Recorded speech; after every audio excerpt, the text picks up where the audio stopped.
तो गेकी अकुतामी के according Gojo Sukuna से इसलिए हारा क्योंकि उसने अपना गार्ड डाउन कर लिया के हिसाब से गोजो के बाद उसके लिए सबसे बड़ा जो थ्रेट था वो कासिमो था। जुजुत्सु काइसेन के खत्म होने के इतने टाइम के बाद गेकी अकुतामी ने हमारे सामने कुछ फैक्ट्स रखे हैं, जिसमें मोस्ट जो सबसे ज़्यादा अभी चल रहा है वो है गोजो वर्सेस सुकुना के बैटल के बारे में। तो चलो पहले उसी के बारे में जानते हैं। तो सबसे पहले गेकी अकुतामी ने हमें बताया कि गोजो आखिर सुकुना से हारा कैसे, और वो भी ठीक उसी सीन के बाद जब हम लोग को बताया गया कि अब इस बैटल में गोजो जीत चुका है। लेकिन अगले ही चैप्टर आते के साथ पहले ही सीन में गोजो का किटकैट बन चुका था, जिसकी वजह से वो इतना ट्रोल भी हुआ।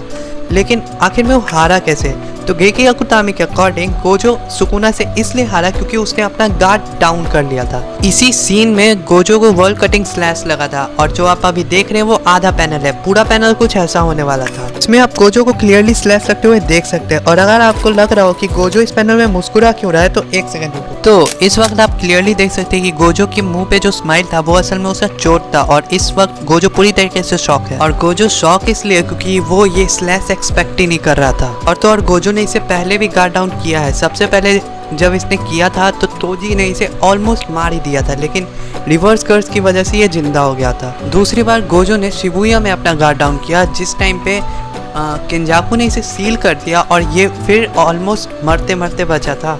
तीसरी बार सुकुना के सामने, जिस टाइम ये बचा ही नहीं, किटकैट बन गया बेचारे का। वैसे उस टाइम गोजो की ज़्यादा गलती थी भी नहीं। अगर गोजो की जगह पे कोई भी होता तो वो भी यही सेम कांड करता, क्योंकि उस टाइम पे सुकुना का एक हाथ नहीं था, उसका एक आंख नहीं था, उसके पास आरसीटी नहीं था, डोमेन एक्सपेंशन नहीं कर सकता था, ऊपर से इसका पैर भी डैमेज हो चुका था, इसका ट्रम्प कार्ड माहोरागा भी मर चुका था। और गोजो ने ये स्लैश एक्सपेक्ट इसलिए नहीं किया था क्योंकि सुकुना को ये हैंड साइन बनाना पड़ता है वर्ल्ड कटिंग स्लैश मारने के पहले, लेकिन इसके पास तो एक हाथ था ही नहीं, तो ये कैसे मारेगा? ऊपर से गोजो की इन्फिनिटी को सरपास करने के लिए इसके पास माहोरागा भी नहीं था, इसलिए गोजो ने अपना गार्ड डाउन कर लिया।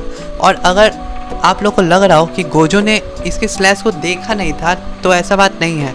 गोजो के पास है 6 आइज, जिसकी वजह से वो किसी भी कर्स टेक्निक को देख सकता है। सुकुना के वर्ल्ड कटिंग स्लैश को भी गोजो ने देखा, लेकिन उसने सोचा कि भाई मैं झेल लूँगा, और ऐसा इसलिए क्योंकि इसने सुकुना के डोमेन के अंदर उसके हज़ारों से ज़्यादा स्लैशेस झेल के रखा है, तो इसे लगा कि ये भी नॉर्मल स्लैश होगा, लेकिन ना।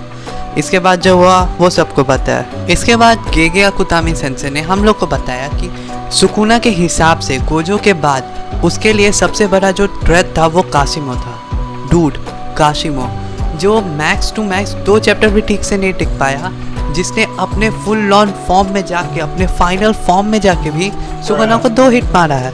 वो था सुकुना के लिए सबसे बड़ा थ्रेट। मैं नहीं मान रहा यार, ये तुम ही सोचो, यूटा जो कि केंजाकू को मारने के बाद थके हुए हालत में सुकुना से लड़ने को आया, उसको अपने डोमेन में फंसा के उस पे उसी का अटैक क्लीव मारा, उसके बाद सुकुना पे एंजल का अटैक जैकब लैडर लैंड किया, जिससे सुकुना ऑलमोस्ट मर गया।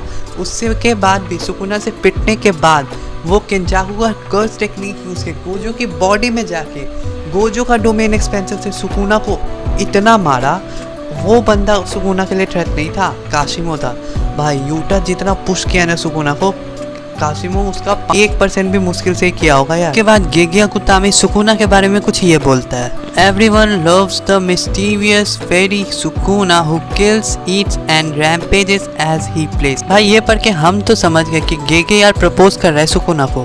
तो इससे हम लोग को इतना पता चलता है कि अगर गोजो गार्ड डाउन अपना नहीं करता और सीरियसली लड़ता तो सुकुना को वो आसानी से मार सकता था, लेकिन नहीं, गोजो भाई अपना गीगा चार बन के गया था वर्ल्ड कटिंग स्लैश को सहने, बस बन गया किटकैट बेचारे का।